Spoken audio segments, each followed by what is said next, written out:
para todos os públicos.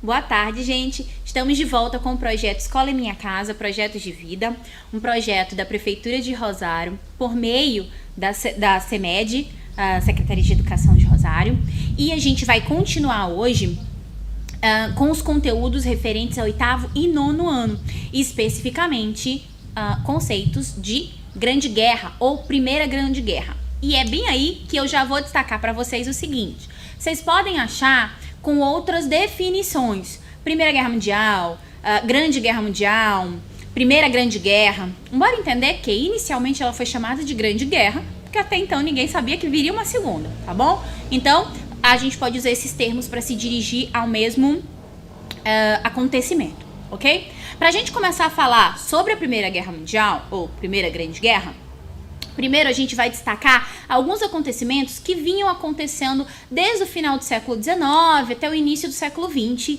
primeira década, que é quando vai se desenrolar a Primeira Guerra Mundial, ok? Os primeiros tópicos que a gente vai relembrar primeiro, a gente vai relembrar a Segunda Revolução Industrial, que trouxe para a Europa e ali para os Estados Unidos principalmente, grande desenvolvimento tecnológico, com destaque principalmente a tecnologias de telecomunicação e de transporte, ok?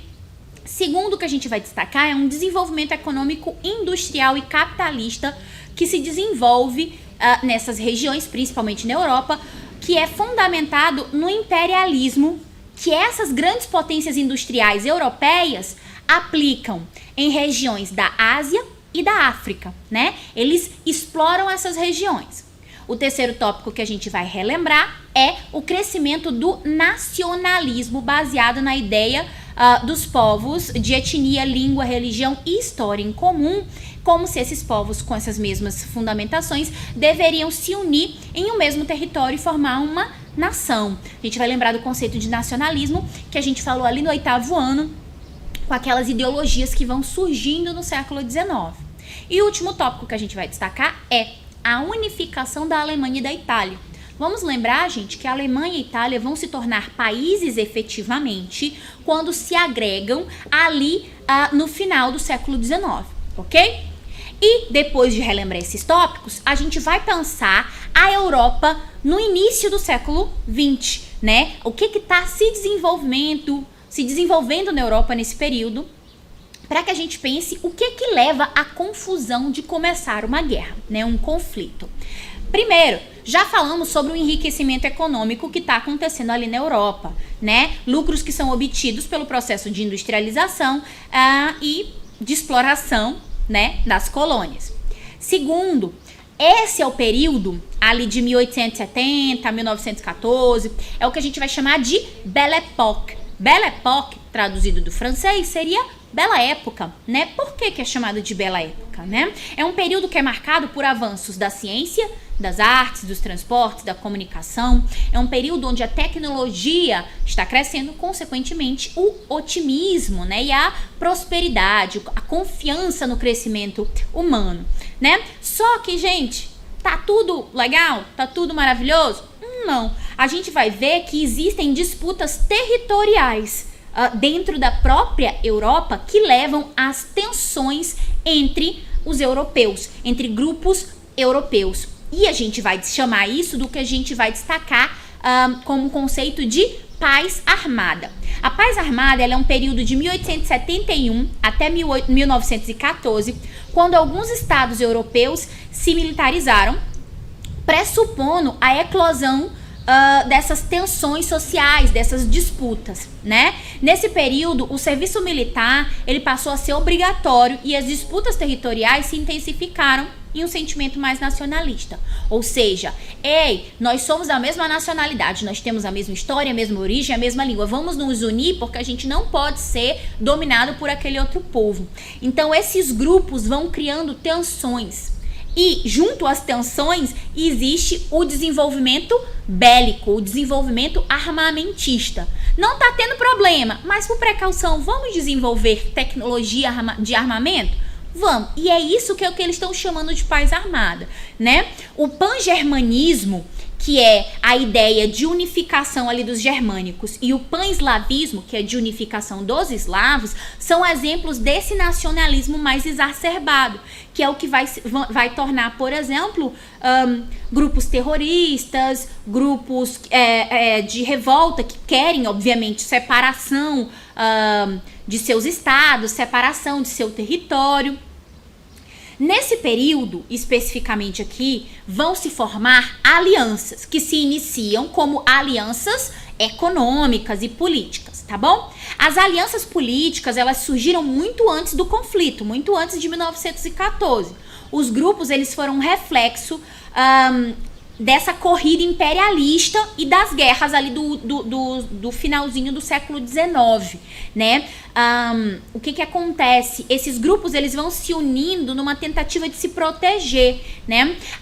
As alianças, elas previam cooperação financeira, mas também cooperação militar. E a perspectiva de um conflito mundial meio que já fica bem óbvio, né? E a gente vê aí a organização de dois grupos, o que a gente vai chamar de Tríplice Aliança e outro que a gente vai chamar de Tríplice Entente. O primeiro que vai primeiro se formar é a Tríplice Aliança.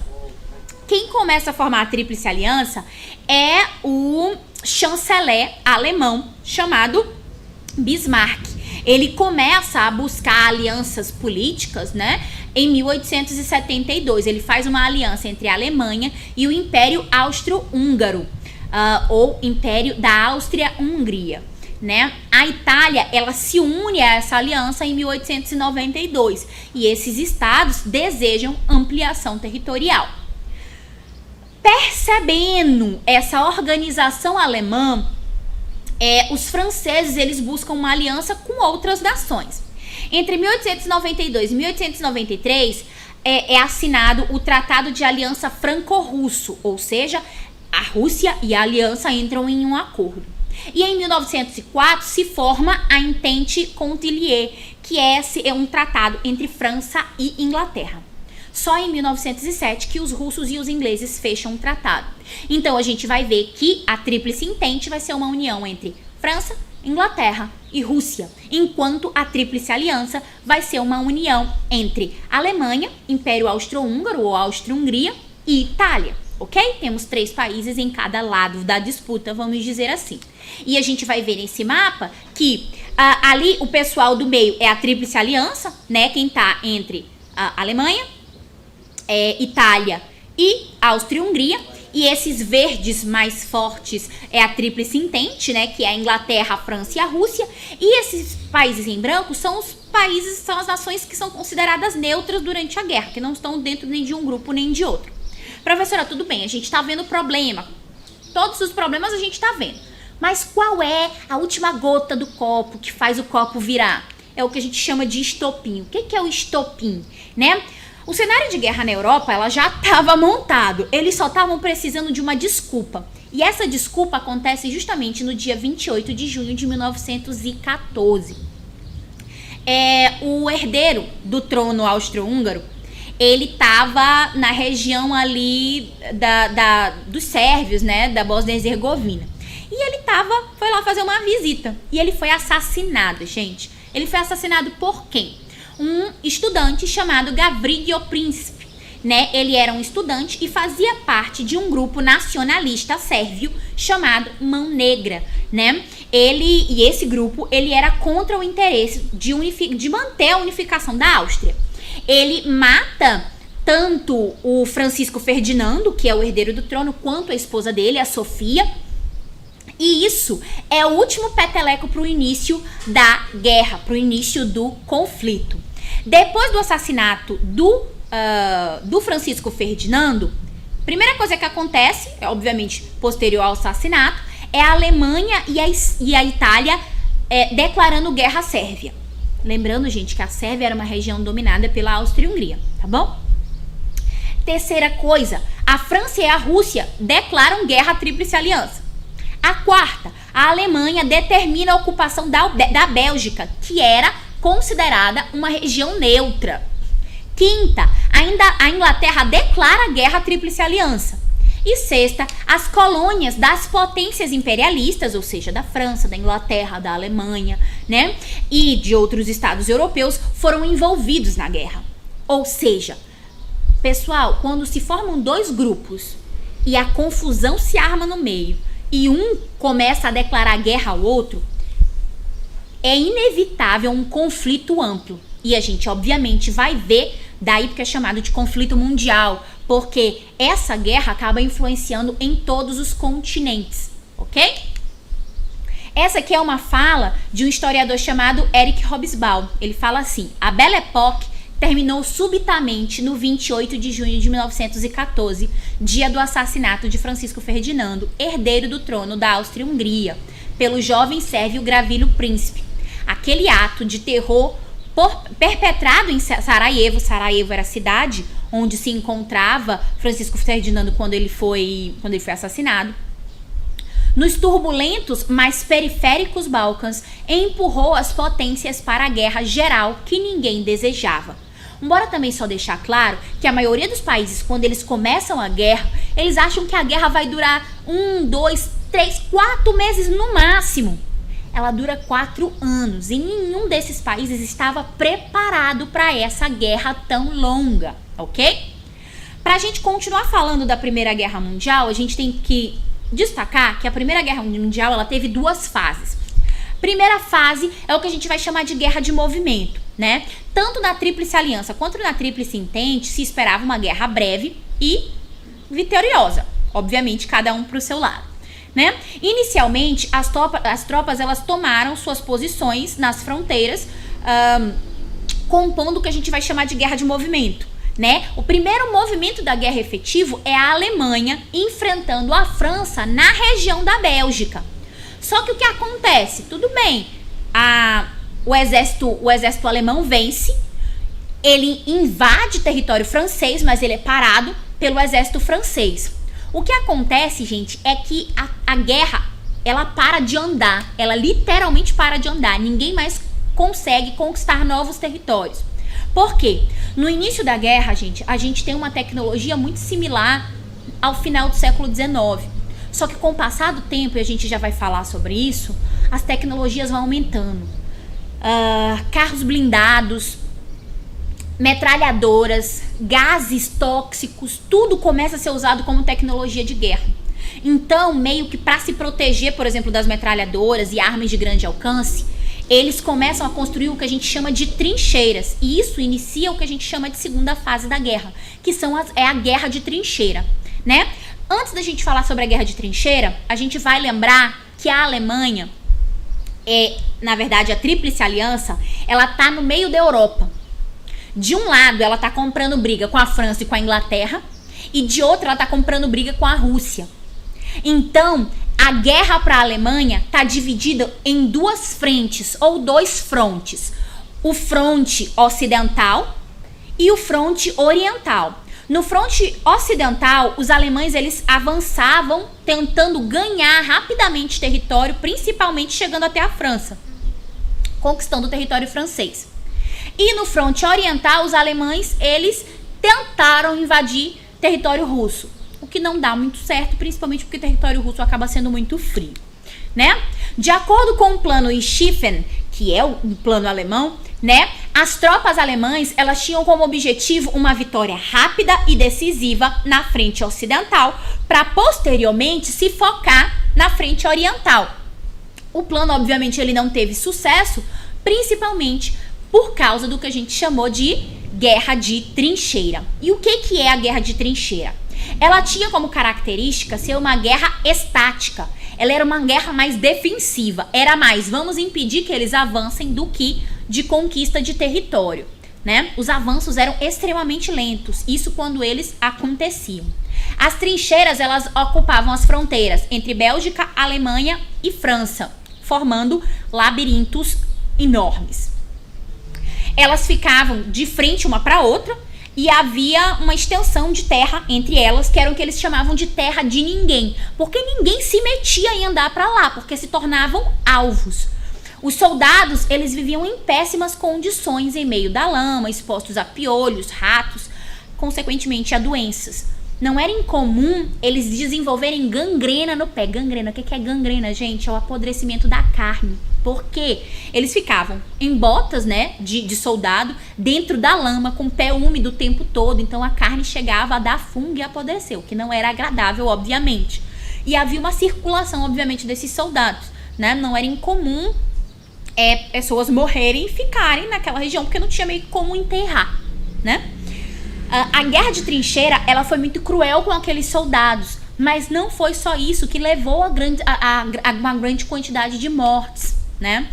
Diferente das guerras do século XIX, que eram guerras de proximidade por causa da tecnologia armamentista da época, nesse período a gente vai ver o desenvolvimento de tecnologias que levam à morte em massa, né? O desenvolvimento de blindados, metralhadoras, submarinos e gases letais que podiam queimar e asfixiar levou a uma guerra extremamente violenta e uma guerra que não se limitou a atacar soldados. Cidades também foram atacadas, ou seja, teve morte militar e morte civil. Para a gente desenvolver mais e chegar a falar sobre o fim da guerra, a gente tem que falar sobre a entrada dos Estados Unidos na Primeira Guerra. Até então, gente, Estados Unidos era neutro.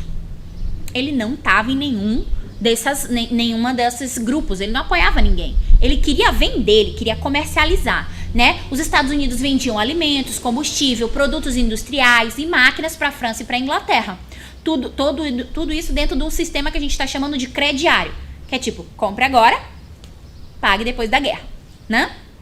Com o passar do tempo, a situação ficava cada vez pior. Miséria, fome, destruição, matança. E os Estados Unidos, eles começaram a temer que as dívidas que esses países tinham com eles não fossem pagas. Por esse motivo, algumas partes da população, principalmente comerciantes, eles começaram a incentivar, a parte da população americana, eles passaram a incentivar que o país entrasse na guerra. Até então, eles não iam participar da guerra. Só que o que aconteceu? Lembra das tecnologias de guerra que eu estava falando para vocês? Uma dessas tecnologias eram os submarinos. E os submarinos alemães, na época, eram um dos melhores, né? E eles passaram a utilizar os submarinos para um tipo de ofensiva. O que é uma ofensiva? Ataque, literalmente. O que eles raciocinavam? Todo navio em território inimigo é nosso inimigo. Vamos afundar. O que acontece? Muitos desses navios eram navios comerciais. Estavam vendendo alimento, às vezes até navio de passageiro. Porque o plano da Alemanha, gente, era fazer com que nada mais chegasse à Inglaterra, principalmente, né? Alimento ou qualquer tipo de fornecimento para aquele país. Então ele começou a atacar todos os navios que ele conseguisse. O que acontece é que ele ataca em março de 1917. Eles afundam um navio americano que estava indo em direção à Inglaterra. Ele era tanto um navio de mercadoria quanto um navio de passageiros. O que acontece é que em 6 de abril de 1917, os Estados Unidos, que até então era neutro no conflito, reagiram ao ataque direto da Alemanha e declaram guerra à Alemanha. Só que em 1917, não foi unicamente os Estados Unidos que entra em guerra contra a Tríplice Aliança. O Brasil também entra em guerra. Lembra dos navios que a gente estava falando? Pois bem, em 30 de abril de 1917, um navio brasileiro, ele afunda no Canal da Mancha. O Canal da Mancha é aquela região ali entre Europa e Inglaterra. E se especula diretamente que esse afundamento, esse naufrágio, foi por causa de um submarino alemão.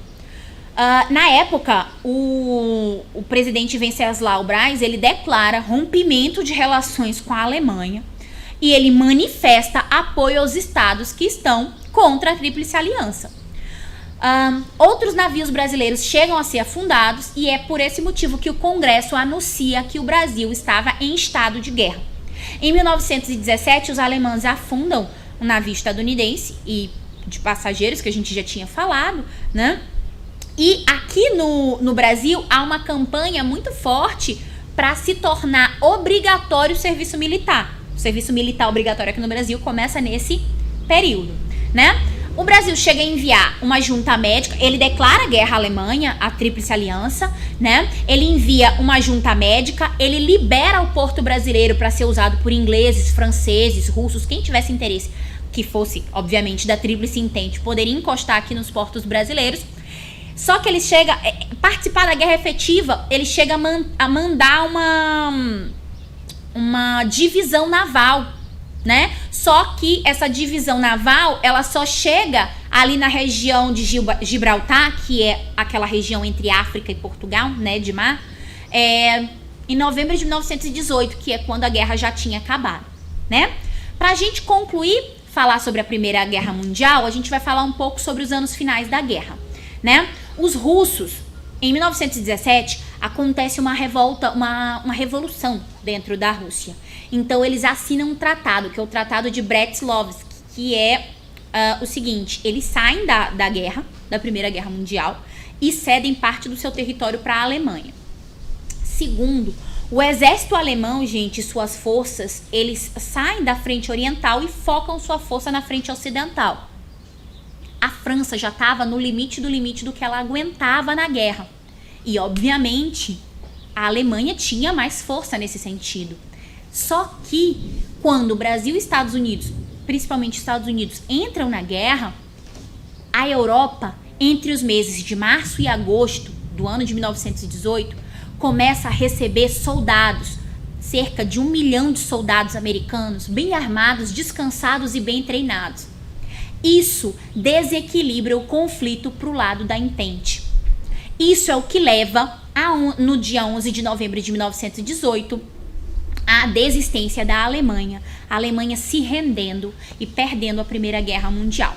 Posterior ao fim da guerra, os acordos de paz que vão se formando é principalmente o Tratado de Versalhes. O Tratado de Versalhes, ele tem como objetivo desarticular as forças alemãs de todas as maneiras para evitar um novo conflito. A gente vai ver que isso não vai dar muito certo, gente, porque o Tratado de Versalhes, ele é visto como medidas que foram humilhantes, né? E só servem para acirrar um sentimento de revanche que vai levar à Segunda Guerra Mundial. Mas a gente só vai discutir isso mais pra frente. O que se via no Tratado de Versalhes? A Alemanha, ela foi considerada responsável pela guerra. Consequentemente, ela teve que pagar penalidades, né? Pesadas penalidades. Quando eu tô falando sobre penalidade, não é só monetária, que ela teve que pagar. A Alemanha pagou penalidades da Primeira Guerra Mundial, gente, até o início do século XX. Na verdade, até o fim do século XX, o início do século XXI.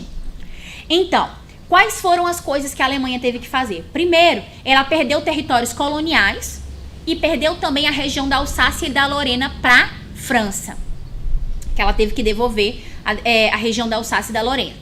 A força militar alemã, ela foi reduzida. Eles só podiam ter um exército de, no máximo, 100 mil homens. E eles tiveram, como a gente falou, que pagar pesadas indenizações para os países vencedores, né? O pós-guerra não atingiu unicamente a Alemanha, né? Haviam famílias e crianças destruídas, foi cerca de 10 milhões de mortos e milhões de feridos. Os Estados Unidos acabou por se tornar um país extremamente rico, uma das grandes potências da época, mais do que a Inglaterra e a França, que já estavam acabadas nesse período, né? O Império Austro-Húngaro, ele se divide entre Áustria e Hungria, formam 2 países. Há o surgimento de novos países, por exemplo, como a Iugoslávia. O Império Turco, que estava em crise há uns 200 anos, acaba se dividindo. Em 1919 foi criada a Liga das Nações, que tinha sede na Suíça. Sabe o que é a Liga das Nações? A Liga das Nações, gente, é o que seria hoje a ONU, né? Era uma tentativa de manter a paz, né, entre os países. Só que a gente vai ver que ela fracassa, né? E, obviamente, a gente vê o aumento do desemprego na Europa toda, né? E como se muda essas ordens mundiais, né? 4 anos após a Primeira Guerra Mundial, a Europa já não era mais a mesma. Os presidentes começaram a substituir os príncipes, né, as lideranças monárquicas. Os automóveis, submarinos e aviões eram uma realidade, estavam presentes no cotidiano europeu.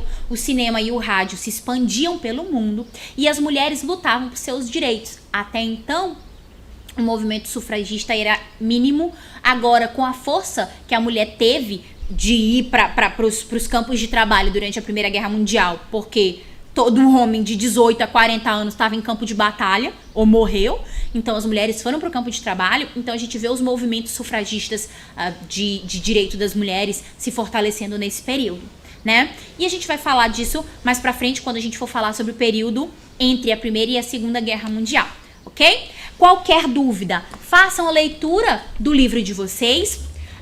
Se continuarem com alguma observação que precisem perguntar, perguntem a seus professores. A gente se vê na próxima aula. Boa tarde e até!